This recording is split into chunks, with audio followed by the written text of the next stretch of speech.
Bekadoninke, Bekadoninke, Bekadoninke, Bekadoninke, Bekadoninke, Bekadoninke, Bekadoninke, Bekadoninke.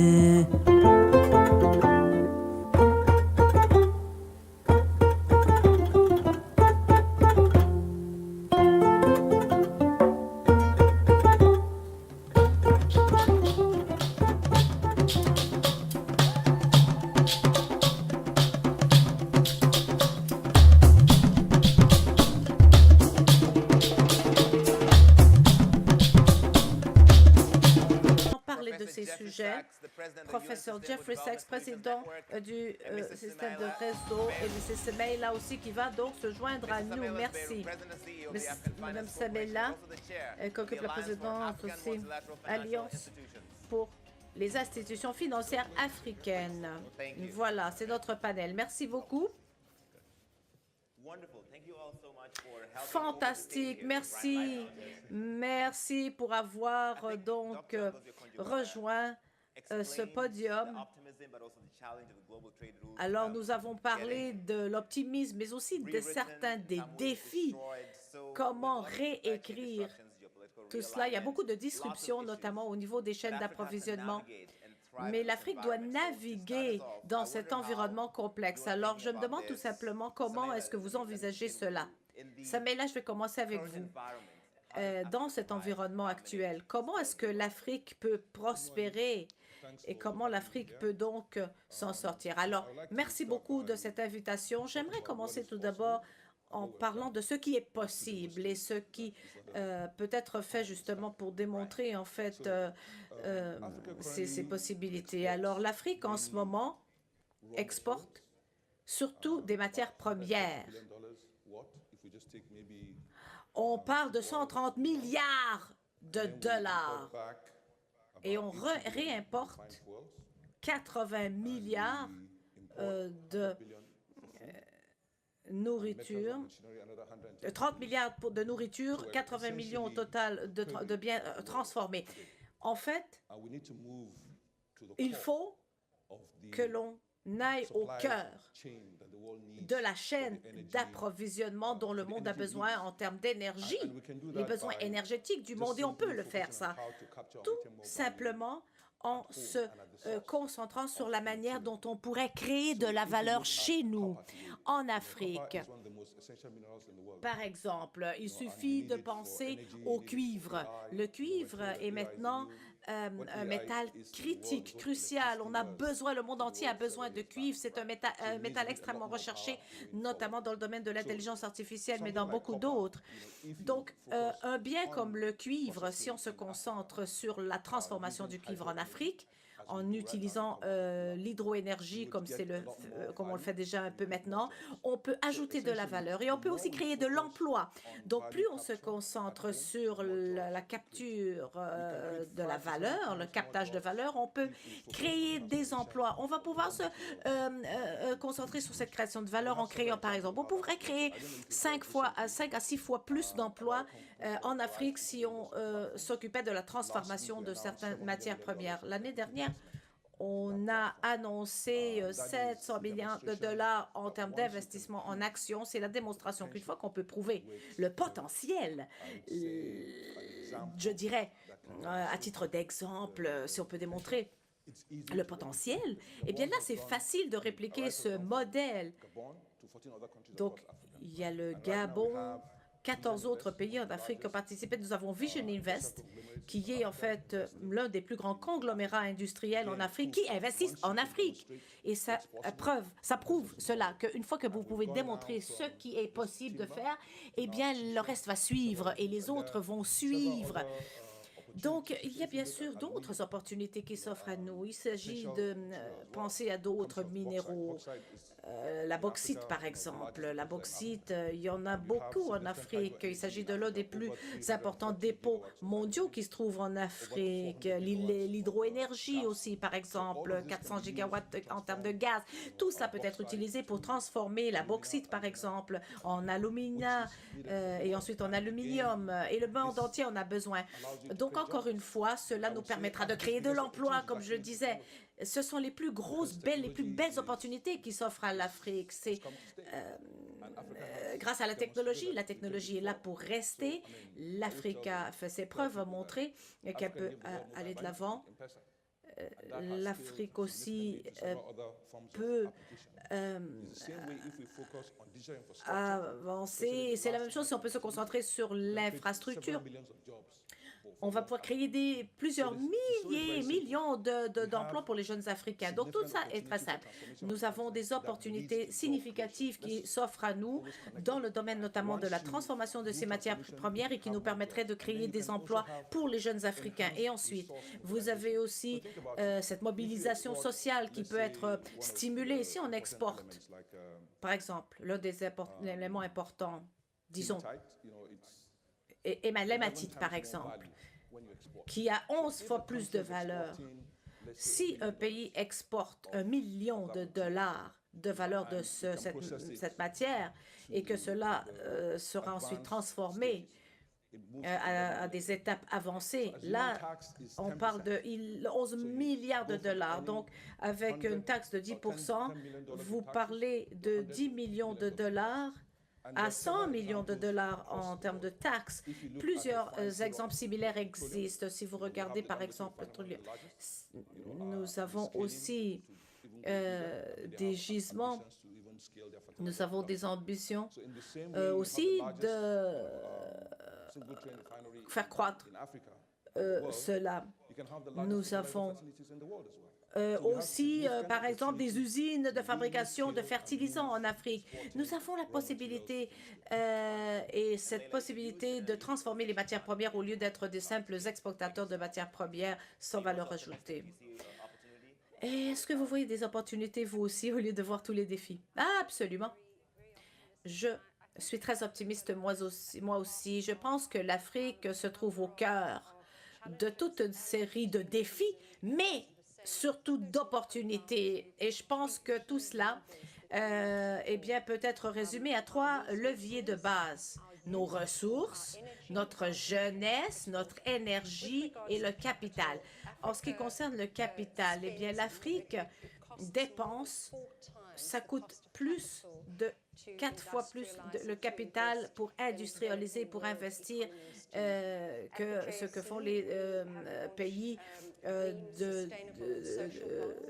développés. Nous avons maintenant des actions, nous avons des rendements qui sont très intéressants à ce niveau-là. Ensuite, en ce qui concerne les ressources naturelles, nous vivons dans un monde multipolaire. Il y a beaucoup de ressources naturelles. L'Afrique est au cœur des ressources vertes, des ressources écologiques. Et en termes de jeunesse, c'est une ressource. Nous avons le continent le plus jeune au monde. Et cela apporte avec lui son lot de défis, mais aussi surtout d'opportunités. Le taux de chômage chez les jeunes est beaucoup plus élevé que cela devrait l'être. C'est même de 50% dans certains pays. Si on pouvait canaliser cette jeunesse, capitaliser cette opportunité en créant de l'emploi, en créant des industries créatrices d'emplois, l'Afrique est en fait dans une position enviable, je dirais, si on considère le cœur de l'Afrique. L'énergie sera le moteur et la jeunesse sera le conducteur de cette voiture, pour revenir à cette analogie de la voiture. Et vous n'avez pas l'impression que cette voiture va tomber en panne? Non, pas du tout. Je pense que nous avons la capacité de faire tout cela, de réaliser de grandes choses. Nous avons la confiance. C'est important d'utiliser notre potentiel et notre pouvoir de négociation également. Justement, professeur Sachs, en fait, il y a, par exemple, ce pouvoir de négociation limité de l'Afrique qui limite, en fait, certaines possibilités. Parce qu'en fait, vous avez quelqu'un d'autre qui vient exploiter nos ressources. Vous avez déjà écrit des livres à ce sujet. Vous en parlez depuis des décennies. Où est-ce que vous en êtes en ce moment à ce sujet? Je pense qu'une façon très simple de comprendre cela, c'est de penser aux 3 parties du monde qui ont, en fait, 1,4 milliard de personnes. Il y a la Chine, l'Inde et l'Afrique. Donc, l'Inde a réalisé une croissance de 10% depuis les années 90 jusqu'à aujourd'hui. L'Inde a une croissance aujourd'hui de 7% par année. L'Afrique continue à avoir du mal avec un taux de croissance de 3 à 4% par année. Quelle est la différence entre ces trois régions? Eh bien, tout d'abord, je vais formuler cela de manière positive. L'Afrique devrait réaliser ce que la Chine et l'Inde ont déjà fait. Et l'Afrique peut le faire. Et ça devrait se faire au cours des 40 prochaines années. Et si vous regardez la carte du monde, eh bien, vous avez vu ce que la Chine a fait. L'Inde suit dans ses traces de la Chine. Quelle est la différence?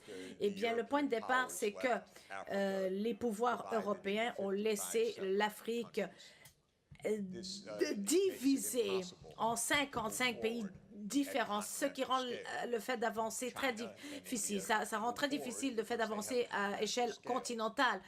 La Chine et l'Inde ont pu avancer parce qu'ils ont en fait une certaine union au niveau continental. Ce dont l'Afrique a besoin, c'est d'une union.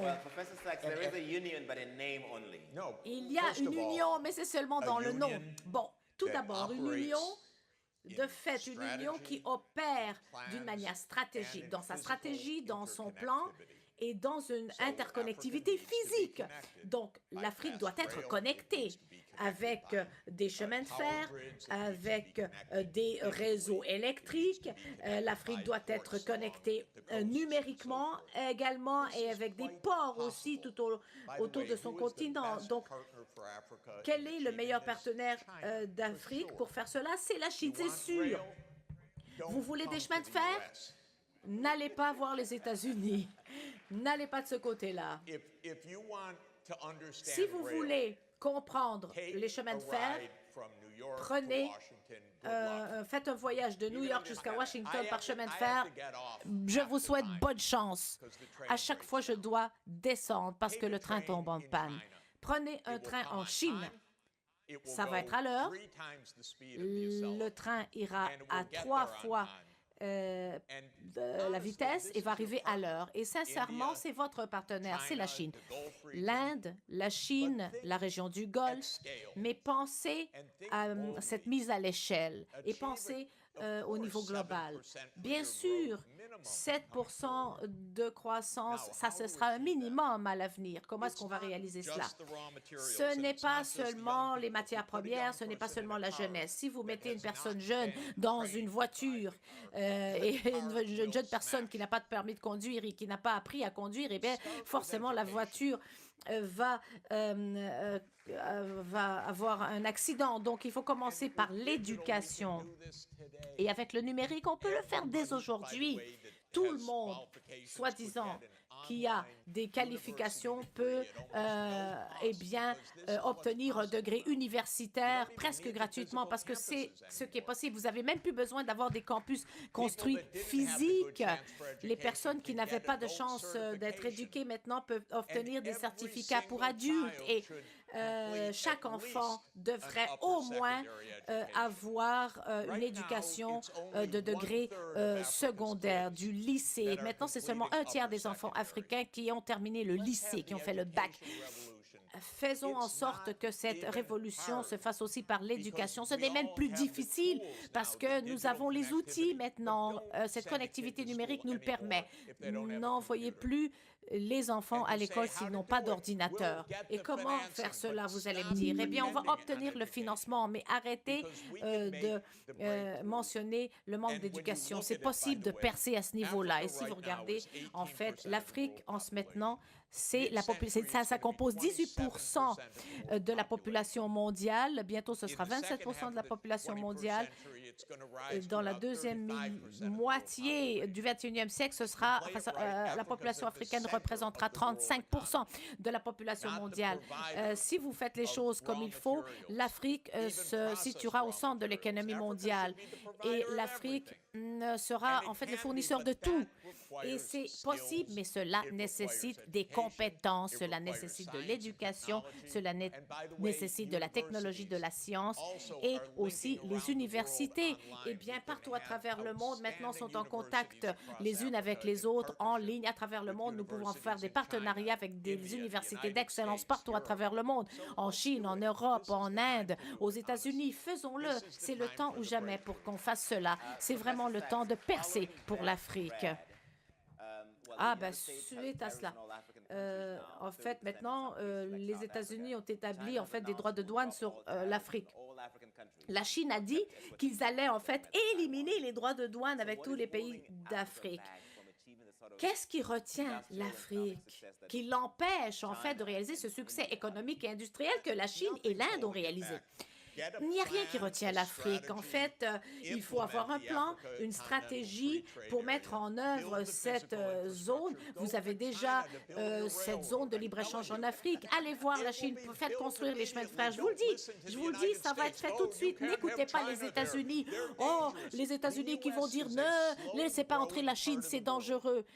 Les États-Unis, c'est devenu un endroit qui est détestable, protectionniste et qui évolue au rythme d'un escargot. Désolé de le dire, hein? Désolé. L'Europe, vous connaissez bien la chanson. Vous avez eu 300 ans d'expérience avec les Européens, vous les connaissez.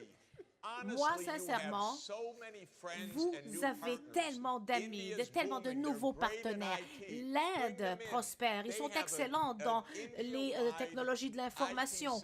Il y a un système informatique au niveau du monde en Inde. Pourquoi? Ah, il y a les Indiens qui construisent le chemin de fer en RDC. Bon, vous avez des partenaires dans le Golfe, la région du Golfe, en Asie, en Inde. La Russie est un partenaire. Ben, ouvrez les portes. Arrêtez d'écouter cette rhétorique géopolitique complètement folle qui est en cours en ce moment. Et la raison en est que l'Afrique, avec la bonne stratégie, va attirer un capital de folie.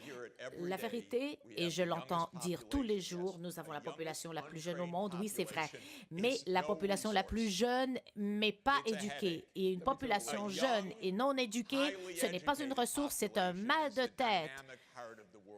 La clé du dynamisme, c'est une population jeune, oui, mais éduquée. Je suis pédagogue. Écoutez-moi, travaillez avec moi, éduquons la jeunesse d'Afrique. Mettons-les en ligne, tout le monde peut recevoir une éducation en ligne. Comme je l'ai mentionné, c'est en fait l'une des meilleures opportunités pour augmenter notre PIB. Nous avons un projet sur lequel nous travaillons en Inde qui s'appelle Itana. C'est en fait la ville des talents, on va dire. Il y a aussi en fait une zone de libre-échange numérique et l'idée derrière cela, c'est de créer des écosystèmes pour l'innovation. Et en plus de cela, nous allons proposer des formations pour, par exemple, des cours de codage, pour de la technologie, pour former des ingénieurs, pour qu'on forme davantage d'ingénieurs. Donc, prenons un pays. Vous avez vu les statistiques en Chine, en Inde. C'est hallucinant la quantité d'ingénieurs que ces pays produisent, alors que nous, en Afrique, on produit une quantité d'ingénieurs qui est assez limitée si on compare. Donc, avec ces types de plateformes, on peut répliquer ce modèle à travers le continent, en Nairobi, Afrique du Sud, au Caire, peu importe, partout à travers le continent africain, on pourrait créer des centres d'innovation technologique où nous avons l'infrastructure qui permettrait aux gens d'étudier, de rester, de travailler et de rester en Afrique. Nous avons, par exemple, un câble en fibre optique que nous avons construit, que nous avons mis sur pied sur le continent. On essaie d'améliorer la connectivité. Maintenant, on va se concentrer sur l'éducation, on va se concentrer sur garantir que cet écosystème d'innovation existe. Nous voulons aussi interrelier le continent. On travaille sur plusieurs projets. Par exemple, la construction de chemins de fer, on veut construire, par exemple, un lien pour relier Lagos avec Abidjan, que ce soit par voie routière ou voie ferroviaire.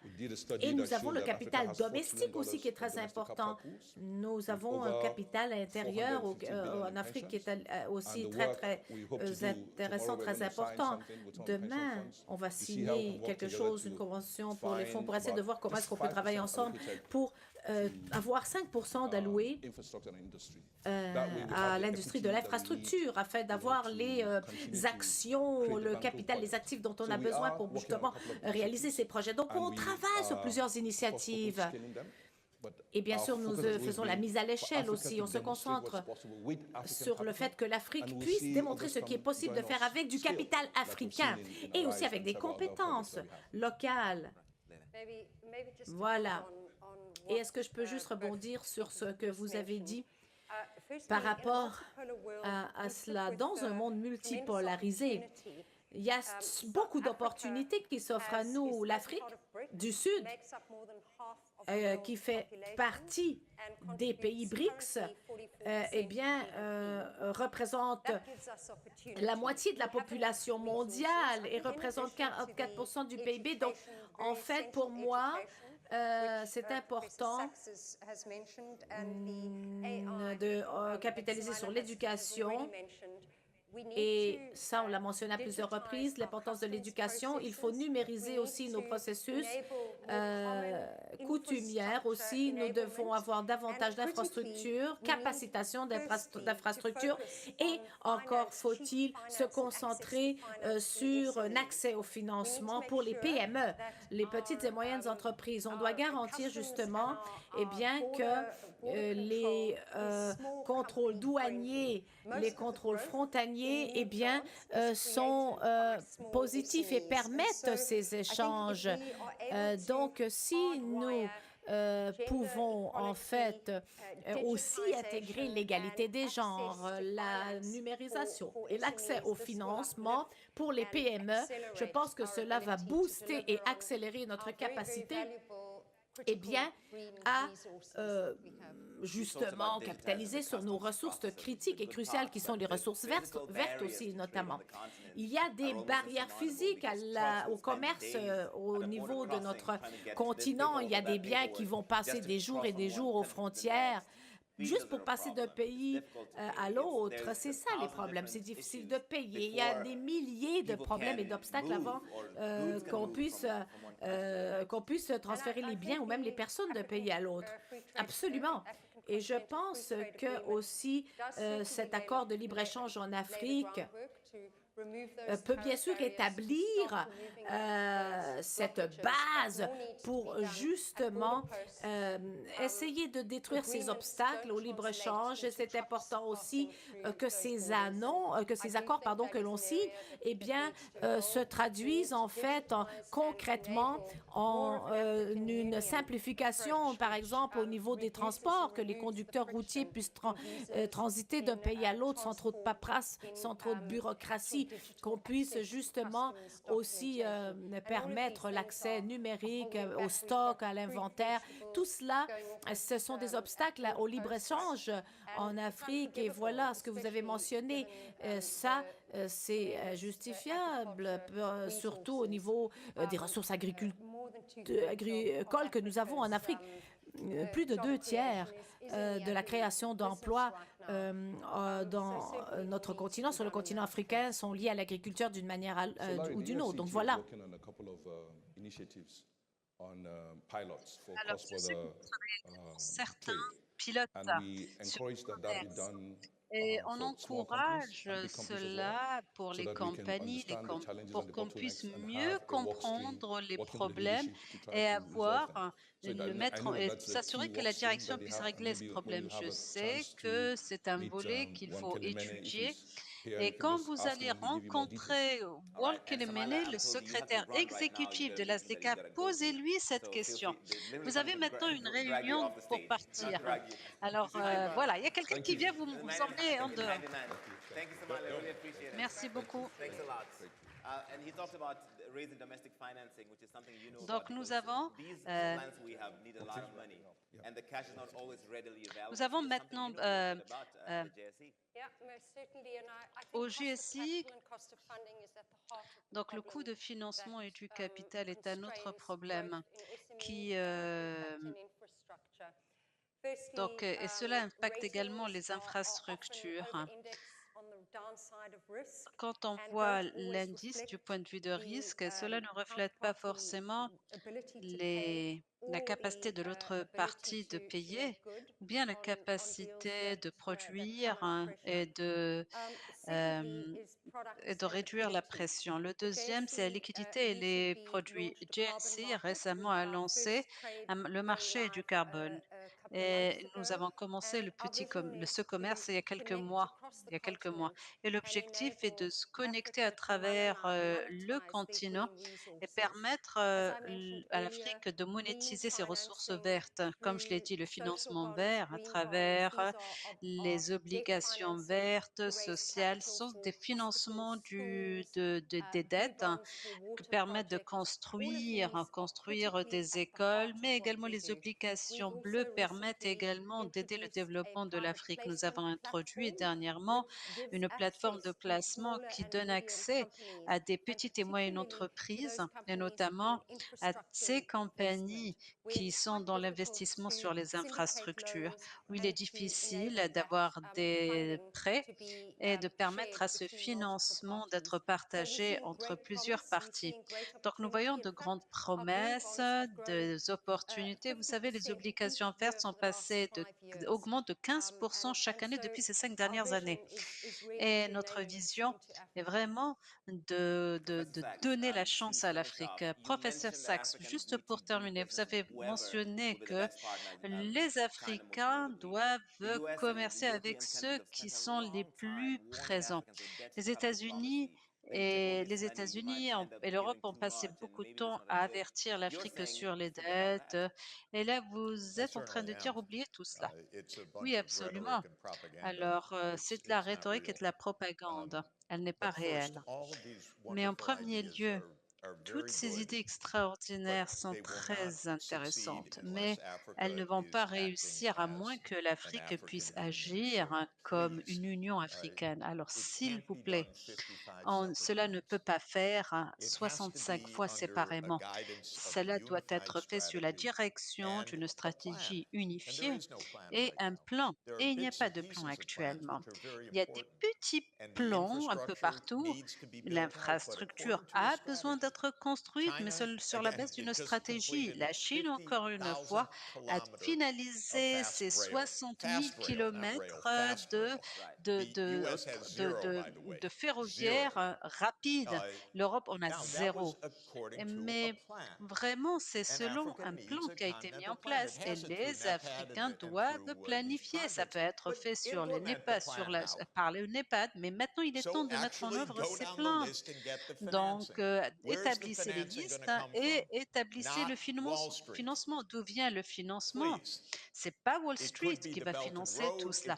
Ça peut être des fonds de pension, la région du Golfe. Pourquoi le Golfe s'engage pour les États-Unis mais ne le fait pas pour l'Afrique? Tout simplement parce que vous avez besoin de la diplomatie qui va d'Addis Abeba jusqu'à Riyad. Trump va au Golfe et voir 300 trillions pour aider une économie en petite croissance. Et l'Afrique est la plus grande opportunité à travers le monde actuellement. Mais l'Afrique a besoin d'une stratégie, l'Afrique a besoin d'une construction, elle a besoin de démontrer les compétences des peuples et des gens qui y sont. En matière de dette, l'Afrique n'est pas surendettée, mais la maturité de la dette est trop courte. Donc la majorité des dettes, la grande partie des dettes s'agit d'harmonisation, mais ce n'est pas le paiement des intérêts. Si c'est des dettes sur le long terme, vous les notez pas. En fait, l'Afrique se retrouve dans des dettes à court terme, mais cela est dû à un manque de stratégie financière. Vous allez en Euromark, Vous allez en Europe, vous demandez une obligation de 5 ans, ce n'est pas un problème. Mais 40 ans, c'est une pétence. Donc, vous avez besoin d'une stratégie qui est fondée sur la maturité, qui réduit le risque, qui réduit le coût du capital. Donc, toute la rhétorique qui porte sur la Chine, c'est de la jalousie américaine à l'égard de la Chine. C'est de la jalousie américaine parce qu'ils ne veulent pas ce qu'ils veulent, ne veulent pas le faire, et donc, ils parlent mal de leurs concurrents. Mais ce dont vous avez besoin, c'est vraiment des ferroviaires, une ligne ferroviaire rapide. Et vous savez où vous les allez trouver. Envoyez-moi un courriel et je me ferai un plaisir de vous aider. Merci beaucoup. Je pense qu'on peut s'arrêter là. Merci beaucoup, Hélène. Merci de votre temps. Et vous nous avez donné beaucoup d'idées à maturer, à réfléchir.